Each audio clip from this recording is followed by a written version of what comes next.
Good morning, AIMHO. This is Shadeen Say from the AIMHO 365 group, and I'd like to take some time today to welcome you to today's webinar, Freedom of Speech Equals Freedom of Consequence, presented by Mary O'Sullivan and Elena Benitez from the University of Colorado Boulder. Thank you, ladies, for taking the time to educate the region on this topic. We really appreciate what you do for us. As a reminder, this webinar will be recorded and posted to the AIMHO 365 YouTube channel for future review. And please be on the lookout for future webinars from our AIMHO website. Today we will be using the question feature for today's presentation. So if all of our attendees wouldn't mind testing out the question feature by typing in your institution name and how many people are viewing the presentation with you today. Again, a big thank you to our presenters today. Ladies, we're all yours. Great. Hi, everyone. My name is Elena Benitez. I am a hall director here at CU Boulder. I hail from the great state of Pennsylvania, where I was in Pennsylvania. I did my undergrad at a state school called Westchester University that was outside of Philadelphia. And then I did my master's program at the University of Pittsburgh. Hi, y'all. I'm Mary O'Sullivan, also hall director here at CU Boulder. I am originally from the best state, New York, and I did my undergraduate degree at a small private school right outside Boston called Curry College. I like to say it's a college and a food. And then I did my graduate assistantship in New Jersey and moved to Providence, Rhode Island, where I worked for Johnson Wales University for about 4 years before I came here to CU in summer 2017. Really excited to talk about this topic with everyone today, and so please feel free to shoot us any questions you might have along the way. We'll be kind of tag teaming, so there'll be opportunity for one of us to keep track of the questions and then answer them later on. Awesome. Okay, so we're going to get started. So we did our introductions. So Elena Benitez uses she, her, hers pronouns, and my hooray of the day is that I get to take my dog to the dog park later, and so I'm really excited about that. And I use she and they series pronouns. This is Mary O'Sullivan again. And my hooray of the day is that it's almost Thanksgiving. I'm very excited to have that day to relax and just spend time with some friends. Awesome. Okay, so let's jump in. We are going to start talking about like freedom of speech and kind of what that means to us through some research and from some articles that we've read. And so freedom of speech, we're really looking at it as not just our First Amendment, but kind of like a culture that has grown and taken some precedent in our country right now. And we look at free speech in two ways. And so does free speech really mean free? And so really looking at some legal implications here of what from free speech, excuse me. So the person that we have pictured, before we move on, we did this kind of like disclaimer at AIMHO, but we want to make sure that we give you all this grace as well. Some of the photos that we'll be sharing in our presentation are of folks who have some pretty controversial ideas and may be upsetting to some folks. And some of the things that we share of what they their beliefs might be some upsetting to some folks. So we just want to give you all that heads up as we move forward. So back to the legal implications of free speech. The person that you see in this photo here, his name is Chris Cantal, and he is kind of lovingly known on Reddit as the crying Nazi. This man, he organized the Charlottesville march that happened last August, where they were talking about white supremacy. And so to give you some knowledge about who he is and kind of the implications of his decision to speak freely about his beliefs, he has been banned from the state of Virginia for 5 years. In addition to, he is in the process of going through some legal ramifications. He is being charged with endangering people with, not a deadly weapon, sorry, endangering people because he was pepper spraying some folks at this march. And also he spent about 180 days in jail. Right now he's out and he is trying to fight through his legal ramifications, but there's a huge part of free speech that we don't talk about, and that is what happens after you post on Facebook, what happens after you decide to facilitate a march, and they can be pretty serious. And so, shocking, freedom of speech does not equal freedom of consequence. Some other things that we've seen in terms of some legal ramifications about free speech, there was a man who, for a while he was in Montana. Right now the authorities don't know where he is, but he was harassing a woman who was at odds with Richard Spencer's mother through a kind of like real estate battle. And so this man from Montana, he was having some folks, he was a blog writer, an alt-right blog writer, and he was having some folks who follow him reach out to this woman and harass her. He had folks like Photoshop a picture of her and her son in front of Auschwitz. He had people send her death threats. People tell her, like, I know where you live. People show up to her work. And so he just recently, a judge ruled that he would not be protected by the First Amendment free speech. That was kind of like what his lawyer put forward. But that's another huge story that's happening right now, that's going on in terms of the legal implications. And then to the other part of free speech that we think about is like free speech versus hate speech. And so free speech, the way we've looked at it and like the way that we've seen the research is hate speech is classified when it is pointed directly at a certain person, or like a certain kind of group.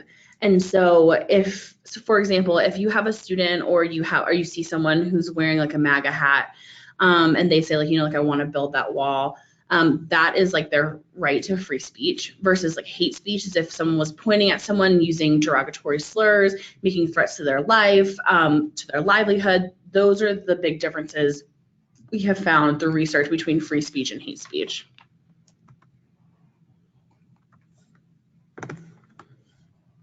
All right.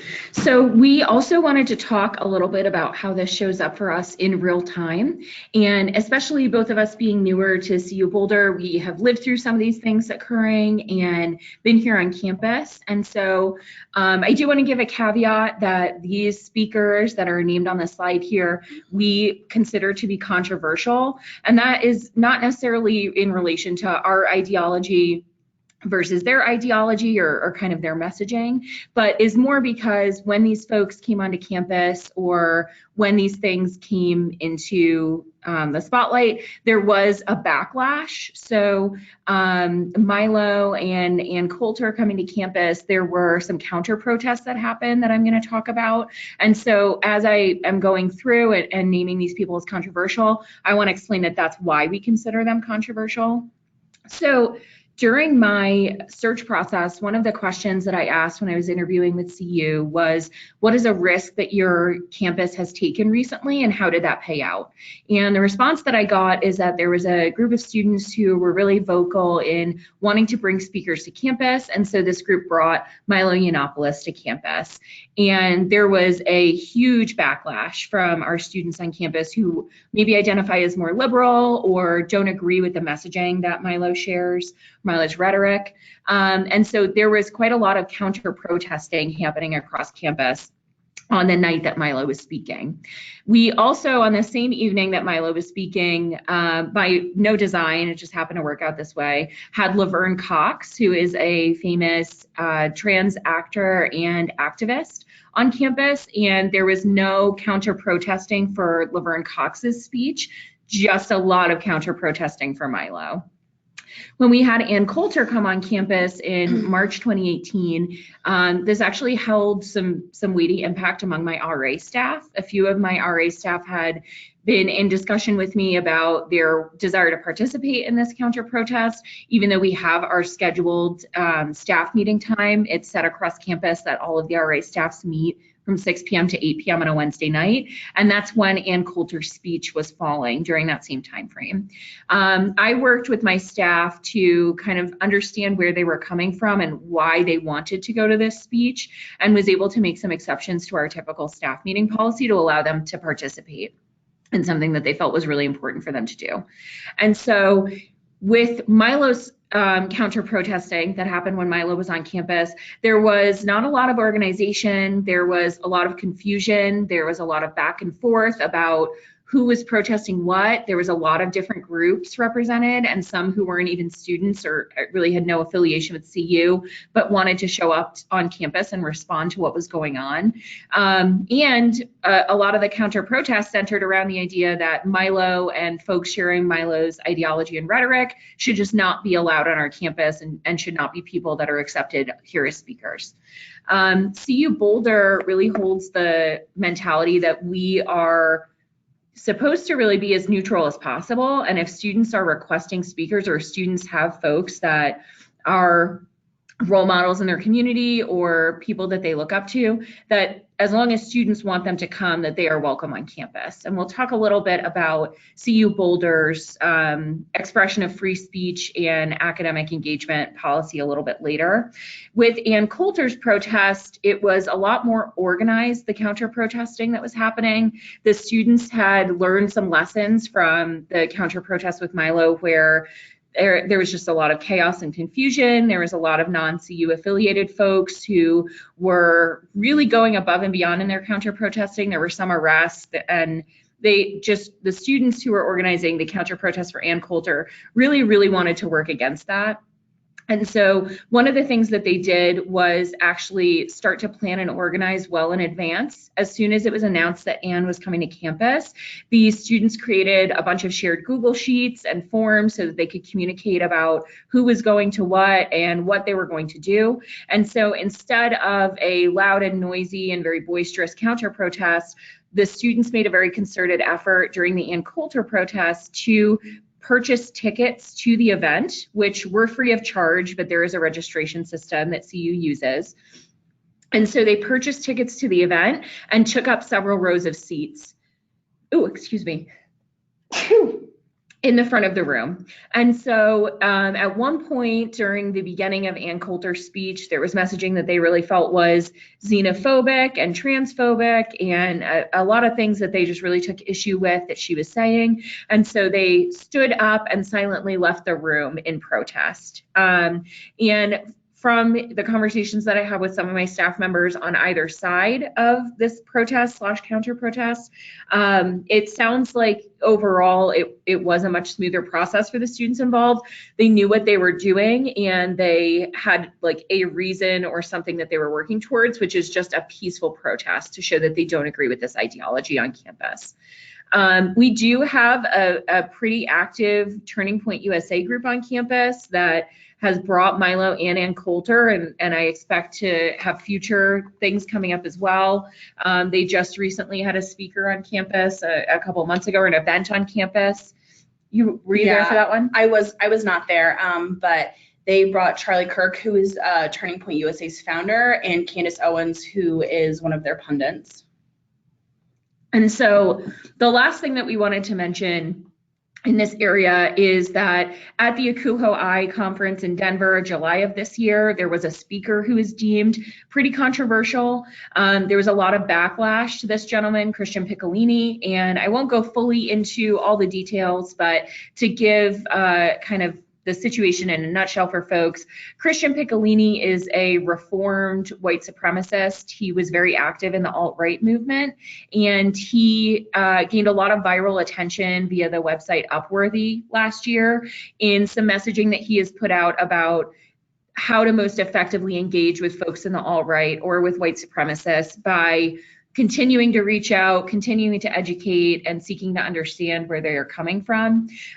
Specifically at Akuho I, the moment that was really problematic for a lot of folks in the field was that during Christian Piccolini's session, he shared an example of a gentleman that he knew from his days in the alt-right movement who had told Christian that he had seen a man in the park with a turban, and his immediate response was that I want to kick this guy and I would really like to beat him up. And so Christian Piccolini shared anecdotally that Christian's response to hearing this was to call a mosque and to say, I have a good Christian man who wants to seek to understand and learn more about your religion. Can I bring him with me to the mosque? Is there someone who's willing to speak with him? And so the imam of the mosque sat down with this man and they had a lot of conversation. And from the anecdote that Christian Piccolini shared, it was a very successful conversation, and this man immediately changed his views and realized that he was being very small-minded.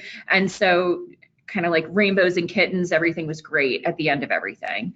There was quite a lot of backlash from folks in the room who weren't aware of Christian or his background and history, as well as people who were really bothered by this anecdote that was shared, basically because they truly felt that Christian had put everybody at the mosque in danger by bringing this man who wasn't really seeking to understand and wasn't really invested in being educated or having this conversation, but just kind of misled them about why he was bringing this gentleman there.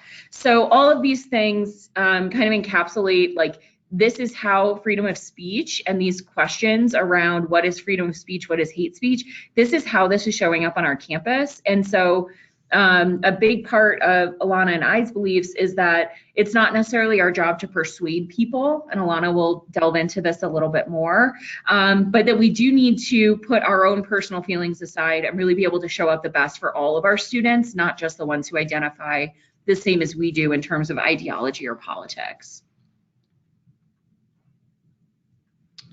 Okay. So here we are, just kind of looking at the CU Boulder's definition of the First Amendment and like freedom of expression. So you can see here, I'm just gonna move this part of the screen. It says freedom of expression as guaranteed under the First Amendment and an academic freedom as defined by the laws of the regents, while distinctly separate concepts, are central to CU Boulder's academic mission and underline our community values of inclusivity and critical thinking. Mary mentioned earlier kind of like CU's stance, and it is very true that CU as a whole does take a very neutral approach to how we invite speakers and freedom of thought and expression, but also included obviously in that statement that like we have these community values of inclusivity and critical thinking. And so some questions we have here at the bottom of the slide, we'd love for you to think about. And so we kind of have talked about like, how do we hold students accountable for their speech when it's problematic? Who investigates bias or protected class discrimination on your campus, and what training do student staff on your campus receive around protected class and bias incidents? We can talk a little bit about what CU does. And so how we hold our students accountable in terms of their speech, I think kind of differs from person to person, but at least from my perspective, as Mary mentioned, I don't think it is my job, nor do I think that anyone in our department thinks it's our job to persuade students or to try to convince students of this is the right way to think, this is the right thing for you to believe in, but instead really pushing that cognitive dissonance. And so if I have a student, no matter which student, like I had a student who came up to me after a session during RA training, was like, I'm really proud to be a white guy. Like, how do I tell people I'm really proud to be like a straight white guy? And so, asking him questions of like what that meant and pushing some of that cognitive dissonance for him to think a little bit more outside of what he said. In addition to, I had one of my RAs when we were talking about goals for the year for our hall, his first response was, I want everyone in this hall to be woke. And so really kind of pushing like, what does that mean? What does woke mean? Are we giving people the opportunity to learn and grow?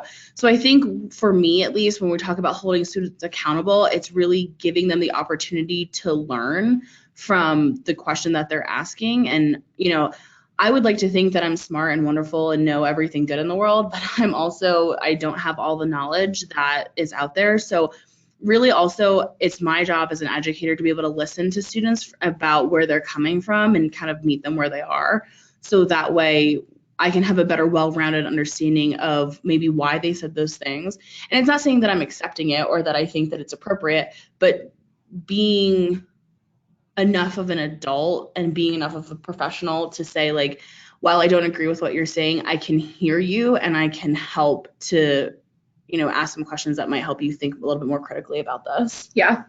And I do think that there is just some useful context in this area to share as well. So this screenshot, the image that's currently displayed on the screen, CU Boulder has just launched their own freedom of expression website, which really dives deeply into these things. And so if folks are interested, it's a quick Google search, CU Boulder freedom of expression.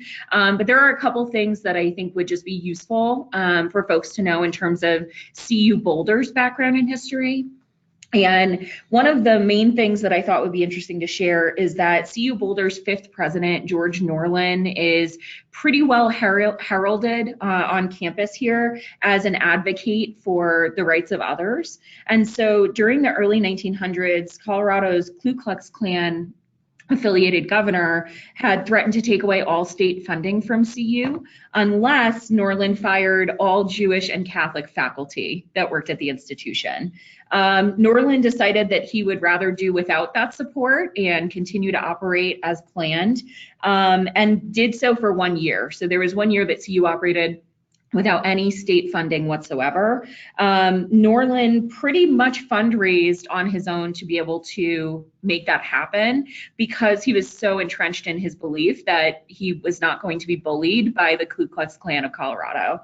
And so every CU Boulder commencement that is on campus, they read Norlin's charge, which is a speech that he first read to the class of 1935 about why that was so important for him to be able to do so. So to kind of get back to some of these questions here, we do have an Office of Institutional Equity and Compliance that investigates bias or protected class discrimination incidents on campus. They are really a huge resource for us here in the hall director role, where if there's something that's come up and we are just not sure where it's going to land, we're able to call them and have a consult conversation and just figure out what is best. And so we actually have a very intricate whiteboard policy in relation to what is free speech versus what is bias or protected class discrimination, because all of our student rooms have a whiteboard affixed to the front door of the room. And so, as you can imagine, with a mostly first-year student population living on campus, we run into a lot of issues with students posting jokes that they think are really funny and witty and are maybe actually offensive or could have harm for other students living in the building. And so one of the things that we do is there's different levels to the response in terms of what is posted and what are we going to be doing to address that. It may be that OIEC will handle the follow-up and have some conversation with the students about why what was posted is problematic or is not okay, or it might come back to the hall director to have those conversations. And so to give an example of this, I had an incident last year where my students had written on their whiteboard, "I identify as a pink unicorn," and some other pieces as well. And there was some relationship also on the board in this joke about like pronouns, like how you can refer to me. And I had several students living in the building and 2 on that floor who were actively in transition. And so there was a lot of negative impact for them to walk out of their home and see that first thing in the morning before they're headed to a test or a final exam. And so the students were not really understanding why this was a concern or why there could be negative impact for folks. And so it did take creating some of that cognitive dissonance, like Alana mentioned, to say, okay, what are the ways in which you identify? If I wrote something along the lines of, that I'm kind of making a joke out of your identities, what would the impact be for you there? When they still weren't really necessarily understanding it, I was like, okay, if somebody had written something on your door, this is the kind of outreach that I would be doing to you because there's potential for there to be some emotional harm here. Let's talk through that aspect of things, that if the roles were reversed and this had just been posted on your door, I'd be checking in with you to see if you're okay and offering you resources. once I started to have the conversation from that angle of like, even if you don't feel like this was harmful for you, that doesn't mean that it wasn't for someone else. And really walking them through, like, these are the support systems that we would offer to a student who's been impacted by this, sort of help them to realize that maybe this was a bigger deal than they initially considered, because they have some privilege in this area, that it's not something that they need to think a lot about. Do you want to take the last one? Sure. And so the last question of what training do student staff on your campus receive around protected class and bias incidents? We had, during this RA training, we had 2 days that were kind of really focused on like the policy. Props to Mary, because she facilitated that and she worked on that schedule. But we really focused on, we had our Office of Institutional Compliance and Equity come in. We had our campus partners like our Office of Victims Assistance and our counseling office come in to really talk to students about what bias and protected class incidents look like and how they can support their students. And not only that, but like how they can kind of be able to support themselves if something like this happens. And, obviously the hall directors and our campus partners are there to support them, but like how they're able to cope with some of the things that they may see while still being able to try to stay as neutral as they can and support their students. Go ahead. We also tried something new this year, which was breaking out our behind closed doors scenario-based training. So we still did do behind closed doors, but we separated our behavioral behind closed doors incidents with our mental health and protected class discrimination incidents. So we did 2 separate sessions of behind closed doors and just kind of really focused on, during the mental health, protected class discrimination, what are some of the nuances or these kind of things that maybe aren't written in black and white in a manual that you may need to know. And so how do you have a conversation with somebody when they are holding viewpoints that are really challenging for you, and how do you work around that? Great. Okay, so I had the really great opportunity when I was working in Philadelphia last year to attend a law symposium where we had Dr. Sigal Ben-Parath come and speak to us about free speech. And so she actually has just published a book pretty recently called Free Speech on Campus. And this here's a quote from one of her colleagues kind of reviewing the book. The quote says, "Free speech on campus makes a valuable contribution to a debate that has often been marred by confusion. In the campus context, Ben-Parath's argument that we may protect students from dignitary harm, but not from intellectual challenge, helps us to think clearly about the importance of not censoring speech on the basis of its intellectual content." And so when Mary and I were looking at some of Dr. Ben-Parath's work, and we were looking a little bit over the reviews, I think we really kind of thought this quote encompassed what we're trying to discuss, and a huge part of what we're looking for here within this conversation is that we as professionals, we should be protecting students from any harm that comes from free speech or the language that people are using on our campus, absolutely. But it is not, we should not be protecting them in any sense of the word from things that people are saying that challenge what they believe in. And this is really important. I think as an institution of higher education, especially for folks who are not necessarily on the academic side, I think we really pride ourselves on trying to help students learn some of those transferable skills, those skills that help them cope, help them learn. Like I always tell my students, I always want to help you be better than when I got you. And so I think that as professionals on campus, predominantly in housing, I think it's really important to look at this in a way that we are supporting our students from the kind of like the dangers of free speech, where like some stuff can be really harmful and demoralizing, but not from the challenge of what's being said, because that gives us the opportunity to learn. I think what's really great about working on a college campus is I feel like I have conversations with students every day that challenge me and that help me learn a little bit more about myself or about the context. Coming from Philadelphia, what my thoughts and beliefs and like my perspective on things is way different than here in Colorado. And so, I mean, I think about, and this is like a little off topic, but I think about just recently we had a proposition that was being voted on here in Colorado, and my gut reaction to in which way to vote was a certain way based off of my perspective from where I've lived before. And it wasn't until I got to have conversations with some other folks who were native to Colorado who shared their perspectives with me that it got me thinking a little bit more about what this proposition would really mean for the state and for the folks who live in it. And so I think that it's really important that we're looking at how we encourage our students to view free speech as maybe not necessarily something that's bad, but that's something that is necessary for our own growth.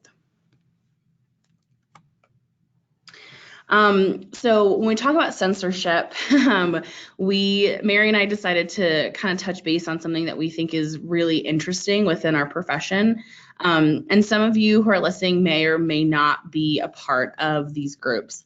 But the Facebook groups on with student affairs, affiliations to them, we kind of thought this graphic describes pretty well of sometimes like what those Facebook posts and pages look like.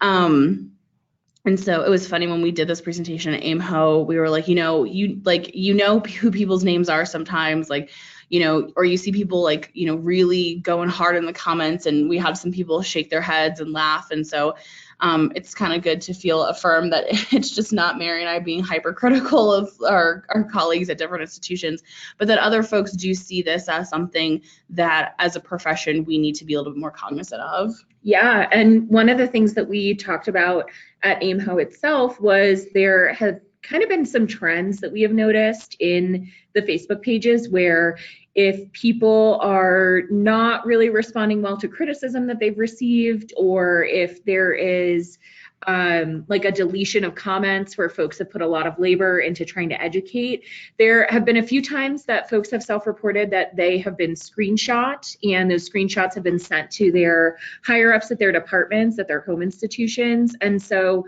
we both individually kind of find it really fascinating that even though we are in this field where we are ideally all giving students the grace to explore their beliefs and kind of figure out where they identify politically and what do they value as human beings, that then as adults, we are not giving the same grace to our peers, and instead are saying, I'm going to go ahead and tell on you because I don't like how you handled this.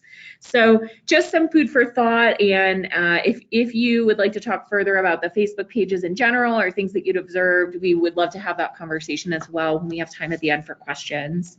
Absolutely. The one thing that I'll just add to this before we move on is that Mary and I had a conversation about we do our best in our work every day to be good role models for our students. And so the thought is, what if our students saw us interacting with each other like this? Like, how could we possibly expect them to, have some grace from other people, to be able to learn, to be able to put their best foot forward and being better citizens if we're not doing that for each other? So this happened, this situation that we're about to discuss happened right before we went to AIMHO on the 9th of November. And to put it in a nutshell, a lot of institutions are releasing their own statements in relation to some of the things that have been going on legally in terms of protection for transgender or non-binary students on college campuses. There seems to have been some effort to remove legal definitions from federal websites, and there's a lot of concern around what is that going to look like for non-binary and trans folks on college campuses moving forward. The University of California, Berkeley recently put forth their own statement to basically to say that we support transgender and non-binary students and that we will do what we can to support their rights on campus, regardless of whatever the federal government decides to do. The state senate, the student government at UC Berkeley was voting whether they should incorporate this statement into their own constitution. And one of the senators decided to abstain from voting. So not only did Senator Chao abstain from voting, but she also released a statement about why. And in her statement, Senator Chao mentions that due to her religious beliefs, that she really cannot support any legislation that would say that there is anything besides men and women. Based on her values and her religious ideals, that she really can't support students who are transgender or non-binary because that doesn't really align with her worldview. There was a huge backlash to her releasing this statement. A lot of students seem to feel that it would have been fine for her to abstain, but in releasing the statement, she did a lot of active harm. There was quite a lot of backlash from students who are trans or non-binary or genderqueer, so sort of a bunch of different ways that folks identify in this area, that they really don't feel that she is fit to serve the student body if she can't support all of the students that are within that student body.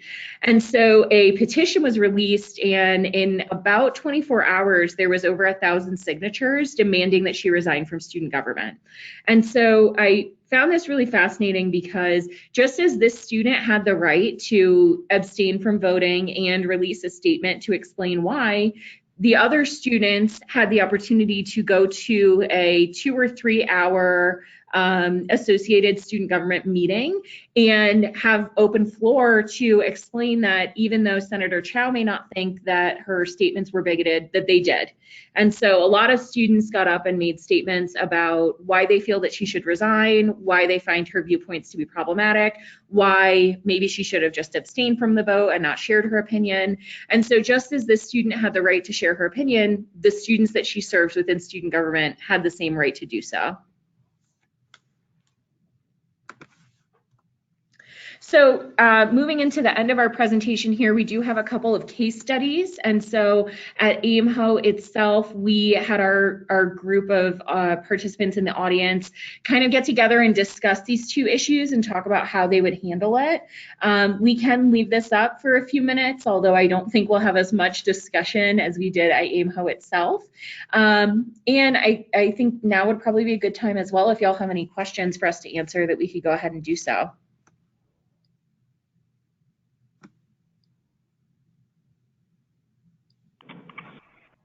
So if any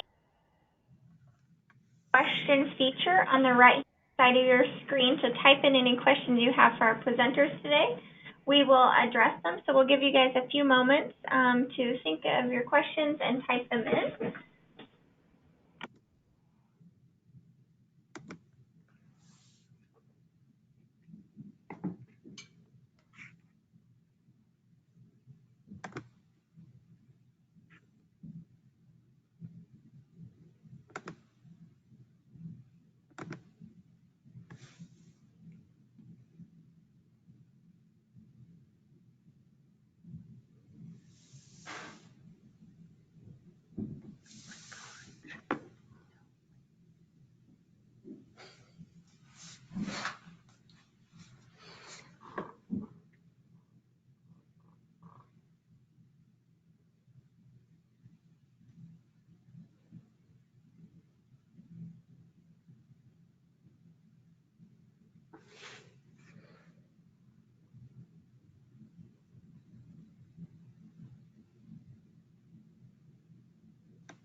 Seeing no questions at this time, we'll turn it back over to our presenters for any final statements that they would like to make regarding their presentation.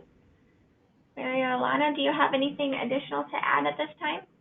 I think for me, something I shared with Alana after we did this presentation in person is that I have always really identified with a statement from Voltaire, which is that I may not like what you're saying, but I do believe you have the right to say it. And my caveat to that is unless you are negating basic human rights. Yes. Similar to Mary, my belief and kind of like my position with free speech on campus is that I think at the current point in our climate in this country, there's a lot of feelings and there's a lot of emotion that's behind the things that people say.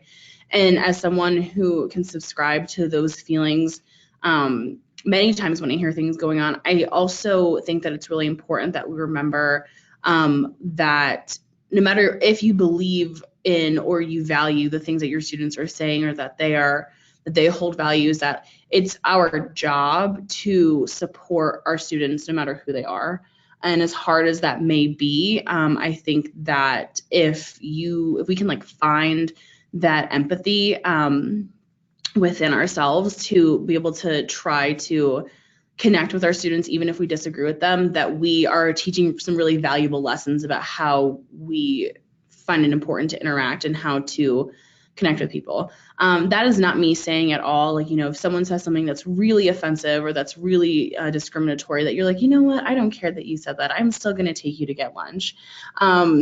It's really more of like, I hear what you're saying. I don't agree with you, and being honest about that. But I'm still here to support you, and I still want to make sure that you're successful here. Awesome. Well, thank you again, Mary and Alana, for taking your time to put together this presentation, not only as a webinar, but at our past annual conference that we all just returned from, and sharing your knowledge on the subject. AIMHO 365 really appreciates what you do for our region. For our attendees today, please be on the lookout for future webinars on the AIMHO website. And until next time, have a great and safe holiday weekend. Goodbye, everybody.